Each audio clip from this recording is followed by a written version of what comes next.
Taylor's ball, and at the second attempt, Celtic score. Abada second in Celtic colours. Comes early after a very impressive start in the Czech Republic. Jablonec 0, Celtic 1. It's a great bit of play down the left-hand side. James Forrest plays it in, great big ball across for Greg Taylor, and he has 2 goals at it, but great positioning inside the box. The cutback comes, has a go, and then comes back to him, and he slots it away nicely. But Jablonec are letting Celtic have the ball, a lot of possession, and it's only a matter of time because they're cutting them open, and that's the second clear-cut chance they've had, and they've managed to score it. Celtic's third European game of the season.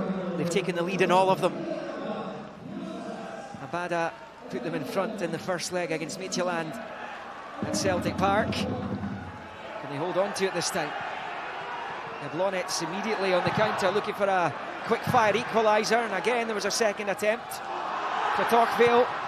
Then a cross which is dealt with eventually by Joe Hart at the near post. Well, they do say that you're weakest as soon as you've scored. There was always going to be a reaction after going 1-0 down at home. It seems to be the crowd getting behind them and putting a bit of pressure on Celtic there. So Celtic just need to see these wee spells out. They're away from home in Europe, and it's important that they stand up to this test here.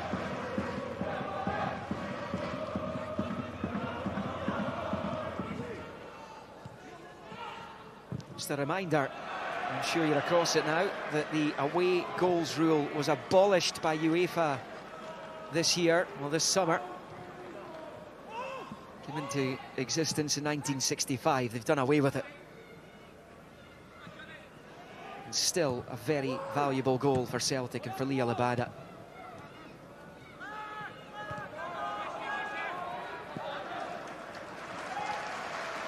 Jablonec beginning to force the issue. They might regret not doing that at 0-0.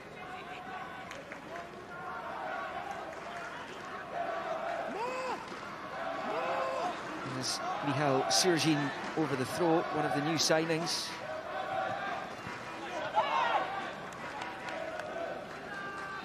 Let's come off Vajanek.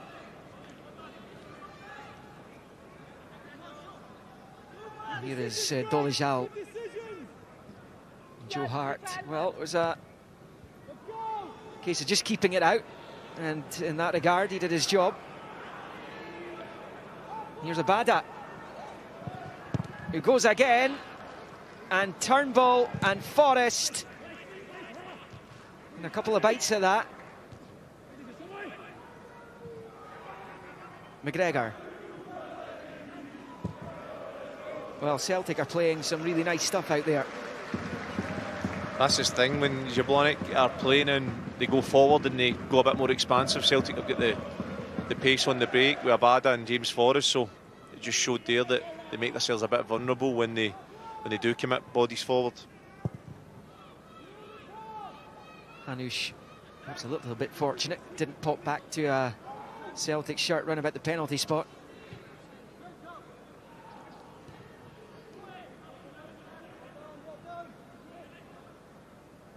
Upon signing, apparently Joe Hart was desperate to get straight in the plane. As Furuhashi takes a wonderful first touch, it's in! It's the dream start! And another of Postecoglou's new boys doubles the Celtic advantage. Kyogo Furuhashi has liftoff. It's a great ball for near Beaton, great bit of play. He's stepped forward into midfield and played a great ball, and what a first touch that is. What a first touch into his path. It's all about the first touch there, and then he just dinked over the keeper. What a goal. It's outstanding.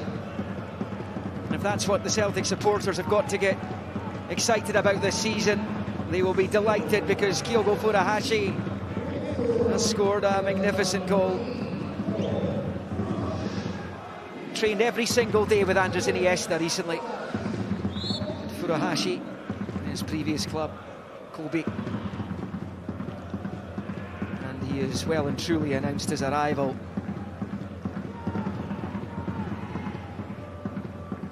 Celtic now find themselves in a very nice position. Both legs against Midtjylland, they could have got themselves into a 2-goal lead. Didn't capitalise. They have done on this occasion. And when Ange Postecoglou boarded the plane yesterday to get out to the Czech Republic, he would have struggled to believe that his team could begin in such a positive fashion and get themselves a 2-0 lead in 16 minutes. They've got a problem here. There's no flag, and it's another one. This time for Jablonec. Instant retaliation from the home team. Vaclav Pilar slots home, and the frailties return.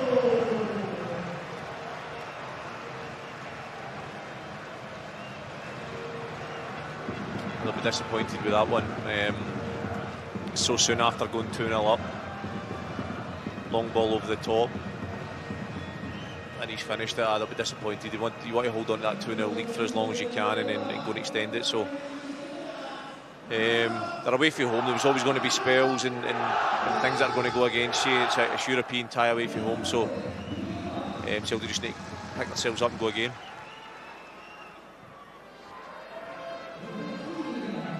Pilar halves the arrears. 3 goals in the opening 17. And it's wide open.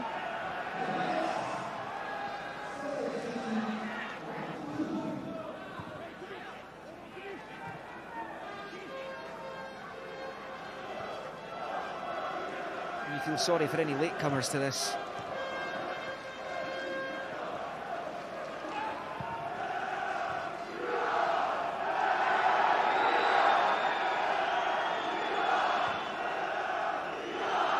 Here's Nir Beaton. What you don't want to do when you get yourself into a winning position is offer your opponent any kind of encouragement. That's exactly what Celtic have done here.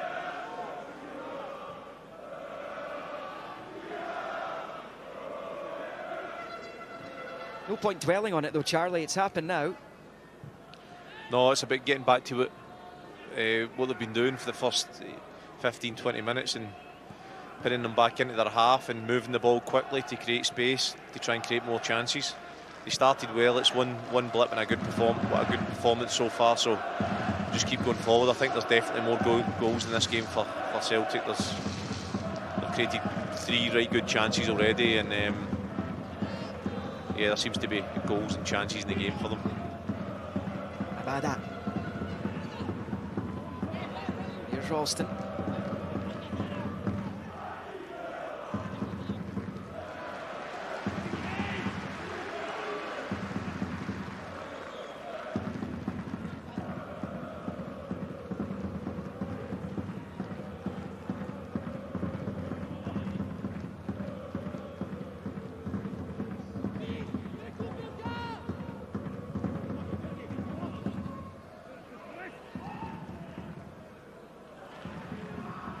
It was interesting, Charlie, to hear what John Hartson was saying before kick-off about Stevie Welsh, who didn't seem to do too much wrong to justify being excluded, particularly perhaps for midfielder Beaton, who has deputised there. He plays there for his national team as well.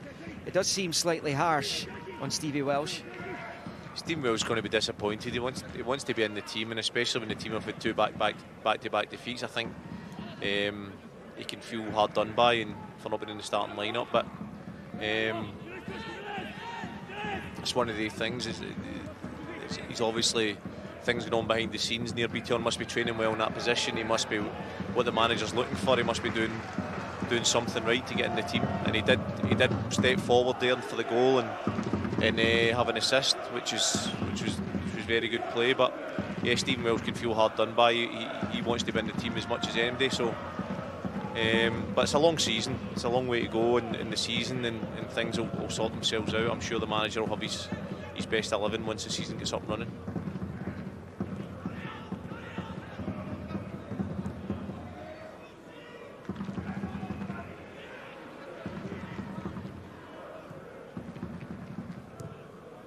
Callum McGregor, who replaced Scott Brown as Celtic skipper, natural successor.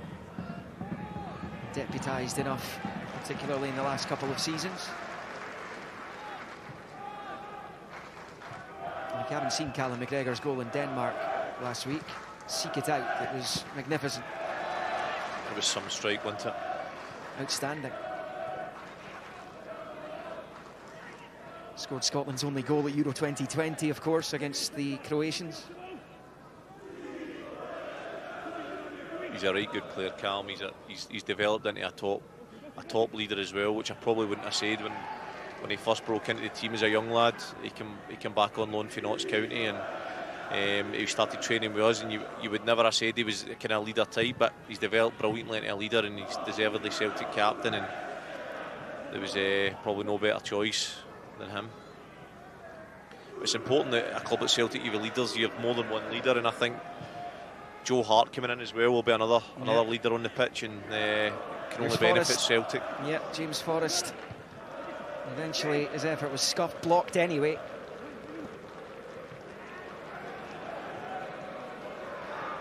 With regards Callum McGregor, it always helps when you score a winner in a Champions League qualifier on your debut, as he did in Iceland. Definitely, he was. I remember before that game, he was pretty nervous, and he played on the wing that night, and he cut in and scored a great goal. So, yeah, you knew straight away that he had the mentality to play for Celtic, and he's really took his game to another level, and he's so consistent. I mean, he's never gets a niggly injury, never seems to get injured, seems to play every minute, and always plays well. So consistent performer. It's great to see. He played 49 times last season, 52 the season before, 59 the season before that, 55 the one before that. That's unbelievable, isn't it?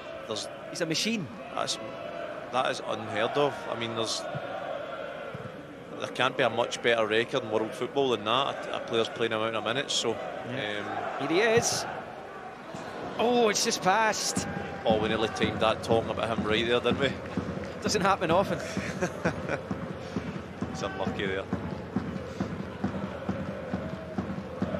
Yeah, he's got his eye in at the moment, and that has almost shaved the post. Agonising for Callum McGregor. Celtic looking to re-establish their 2-goal lead. They're joining us late. That lead was given to them by Abada and Furuhashi.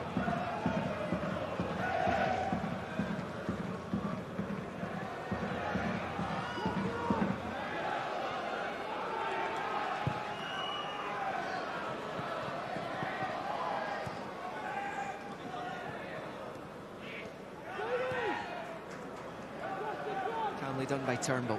Sorrow.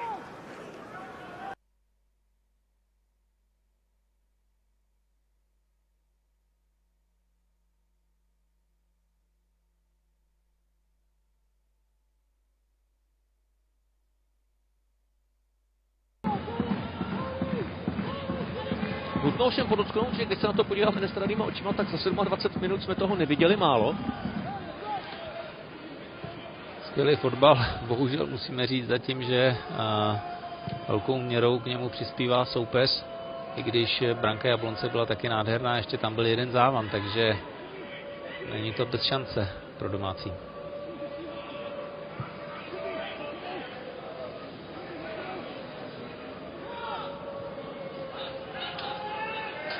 Plesklo to, jak se střetla těla Kratochvíla a Taylora.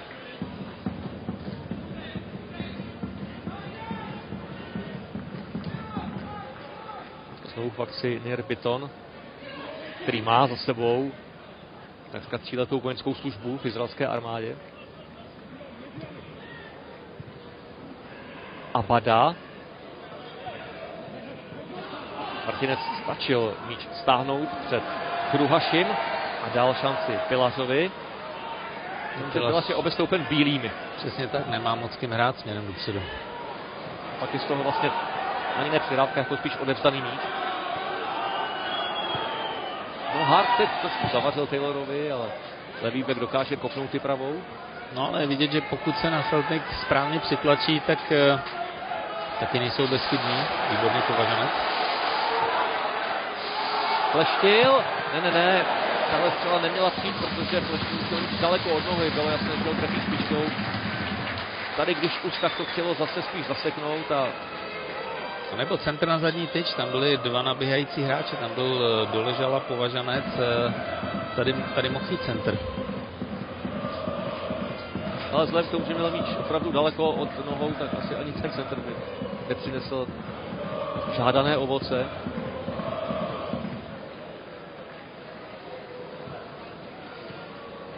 Taylor.